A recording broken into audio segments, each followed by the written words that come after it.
Virginie, donc aujourd'hui, tu vas nous proposer un nouvel outil. Tout à fait. Donc il s'appelle comment? Il s'appelle l'outil enveloppe. L'outil enveloppe. Ouais, on a un catalogue depuis un petit moment et qui fonctionne particulièrement bien. C'est vrai, en fait. Et tu vas nous présenter comment il s'utilise et avec une première utilisation pour fabriquer... Pour fabriquer les enveloppes. D'abord, l'outil, voilà, la technique de base pour faire les enveloppes. Alors, eh bien, on est parti. Hop. Donc alors, l'outil enveloppe se compose de 3 parties. Donc d'abord, on a une perforatrice. Alors il est à noter que la perforatrice, contrairement à d'autres produits qu'on a sur le marché, est amovible, c'est-à-dire qu'elle n'est pas accrochée à l'outil enveloppe. Donc vous allez pouvoir aussi l'utiliser pour d'autres projets individuellement. Donc ça, c'est particulièrement pratique aussi qu'elle puisse s'enlever. Vous avez le plioir. Qui lui s'accroche.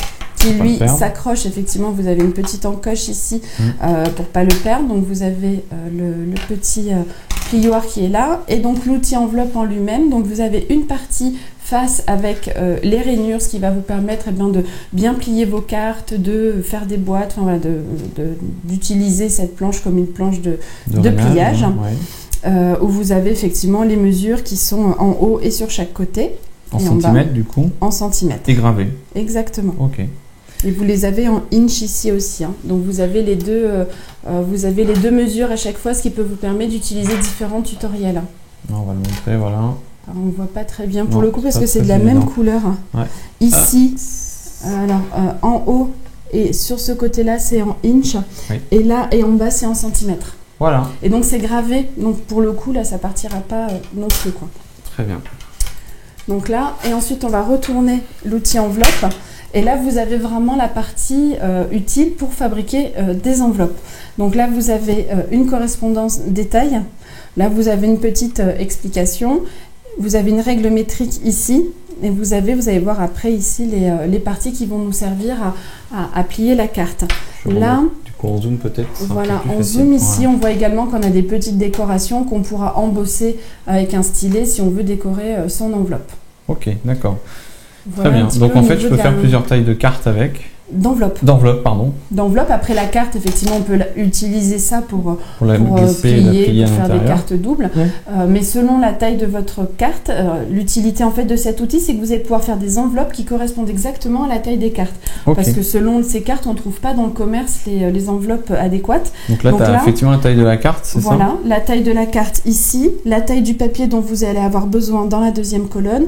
Et ici, c'est le numéro du guide dont on va se servir pour le pliage pour pouvoir faire l'enveloppe. Donc je veux faire une carte, hop, admettons, dans format comme ça. 10-14 par exemple. Et bien je prends un papier donc en 20 par 20. En 20 par 20, donc là par exemple j'en ai préparé un. Donc voilà, un papier 20 par 20. Et après on se repère avec la référence 8,8 sur l'échelle qui est ici. Qui est ici, d'accord. Tout à fait, okay. Qui est gravé ici sur le côté.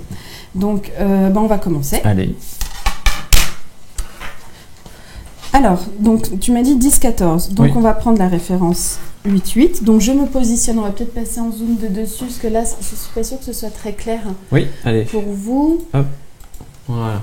Là, donc on va prendre, donc vous l'avez et en inch ici, et en centimètres de ce côté. Donc encore une fois, ça peut vous permettre d'utiliser différents tutoriels que vous pourriez trouver. Donc 8,8, je me positionne à 8,8. Donc là, j'y suis. Donc de 0 jusqu'à 8,8. Voilà, 0 à 8,8. Et là, vous avez donc ce trait ici. Donc je me positionne. Ici, vous avez une encoche pour pouvoir bien mettre votre stylet. Donc je me positionne ici et je plie. Donc là, jusque-là. D'accord, c'est facile. Ok. Ouais. Donc ensuite, vous allez avoir donc ce trait effectivement servait à plier. Vous allez avoir un petit trait ici où il y a marqué Score Guide ici. Donc je vais mettre le pli que je viens de faire. En face. En face et toujours contre la réglette ici. Hein. D'accord, ok. Là, donc quand c'est bien droit et que je suis bien en face, je refais un autre trait en partant donc de mon encoche et je plie. Et ça, je fais ça sur tous les côtés. Donc là, encore une fois, on ne se sert plus de la référence 8,8. Le 8,8 était vraiment au départ. En fait. Ensuite, on ne se sert que du score guide, donc qui est ici. Là, je me positionne, je me mets à l'encoche, je plie. Je tourne, je me mets au score guide, je mets mon plioir à l'encoche et je plie. Donc là, on voit qu'effectivement, cas moi je vois, oui, hop, on le ici voit, aussi, on a fait les 4 côtés. Très donc, bien. à partir de là, ma planche et mon plioir sont là. Je vais utiliser maintenant ma perforatrice. Donc là, on voit qu'il y a des parties qui se croisent. Et donc ça fait un peu des becs de canard. Je vais te le montrer plus près du coup, comme ça. Je pense que là, voilà. Hop, si tu le... Ici, là en haut, voilà, on voit ici. Donc ça fait des petits becs de canard. Donc vous devez en avoir 4 sur chaque côté. Je les ai ici et ici, et là et là. Donc là, je vais les couper. Je vais faire des encoches pour créer mon enveloppe. Donc je vais prendre ma perforatrice. Donc du côté, puisque ça fait, je dis, ça fait comme un V. Donc je vais prendre le côté V. Moi, j'appelle ça côté bec de canard. Je vais côté bec de canard, positionner exactement sur mon pliage. Tu vois, Fabien, que je me positionne vraiment sur les traits. Ah d'accord, ok. Tu ne te positionnes pas en face de ça, tu te positionnes sur le trait. Exactement. D'accord. Et tu fais la petite encoche. Et je fais pareil sur les 4 côtés. D'accord. Je me positionne bien sur les plis. Ouais, donc tu te sers des repères qui sont là et là en fait. Exactement, sur les pliages. Voilà, sur là où on voit l'encoche. Enfin les traits. Ici, là, voilà, vous voyez, ici on le voit. Donc là, je vais me positionner dessus. Et je vais me faire une petite enveloppe cuir avec les papiers du catalogue. Donc là, j'ai bien fait les 4 côtés. Donc maintenant, il me reste à plier. Oui. Donc je reprends mon plioir pour bien marquer les plis. Donc hop, je passe par-dessus.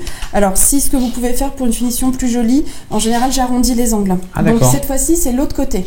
Là ça permettait justement de perforer mes encoches, mes becs de canard. Et là maintenant pour une finition plus sympa, on va prendre ce côté-là où il y a marqué corner. Et là ça va permettre de faire nos angles. Donc hop, je fais les 4.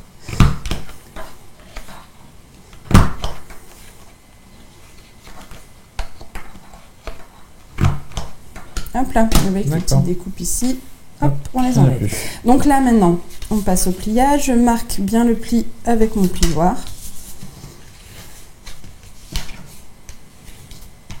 Vous voyez que vous avez une enveloppe rectangulaire puisque la carte que tu voulais c'était une 10-14. C'est ça. Hop. Alors après, vous pouvez tout à fait, vous voyez que ça dépasse un petit peu ici, donc on peut couper, par exemple ici si ça vous gêne, ou plier si ça vous gêne, qui est le petit bec qui dépasse. Et vous avez votre enveloppe qui est prête. En fait. Voilà. Il vous suffit après de faire des petites bandes blanches éventuellement pour marquer l'adresse. Et puis voilà. Donc vous mettez un petit point de colle pour être sûr que ça tienne bien, ou un peu de double face uniquement là où il y a le papier. Et votre enveloppe est terminée. Donc vous voyez, montre en main, c'est une enveloppe qui m'a pris 2-3 minutes à faire. Ouais, c'est ça, on a pris 2-3 minutes pour le faire. Voilà les choses. Donc c'est vrai que c'est très rapide, c'est complètement adapté à la taille de vos cartes que vous pouvez créer, puisqu'en scrap, on va faire des cartes selon nos envies et selon les tutoriels qu'on peut trouver, selon notre inspiration. Donc on peut faire des toutes petites cartes comme des ATC par exemple qu'on va vouloir envoyer. Pour envoyer à ses amis. Tout à fait les mettre dans des cartes qui ont la bonne taille, ou des cartes un petit peu plus grandes que le standard, donc 10-14. Donc vous allez vraiment pouvoir faire des enveloppes adaptées à la carte que vous avez créée. Parfait, impeccable. Donc j'ai une petite enveloppe en cuir, merci.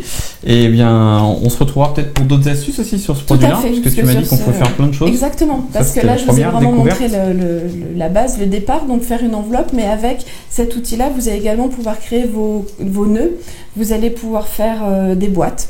Vous allez pouvoir aussi créer vos petites cartes. Donc c'est vrai que c'est un outil qui est très complet et que je vous invite à découvrir en réunion, parce que les démonstratrices ont aussi tout plein d'astuces. Donc on va pouvoir créer des petites boîtes d'allumettes au moment de Noël pour faire les calendriers de l'Avent. Ça colle parfaitement pour Noël, pour les anniversaires, pour toutes ces petites choses où on doit faire du volume encore une fois. C'est un outil très simple, on l'a vu avec Virginie. Et allez le découvrir comme elle vous a dit en réunion. Voilà, c'est terminé pour ce petit tutoriel. Rendez-vous pour le prochain autour du même outil et avec d'autres idées. Allez, à bientôt. À bientôt.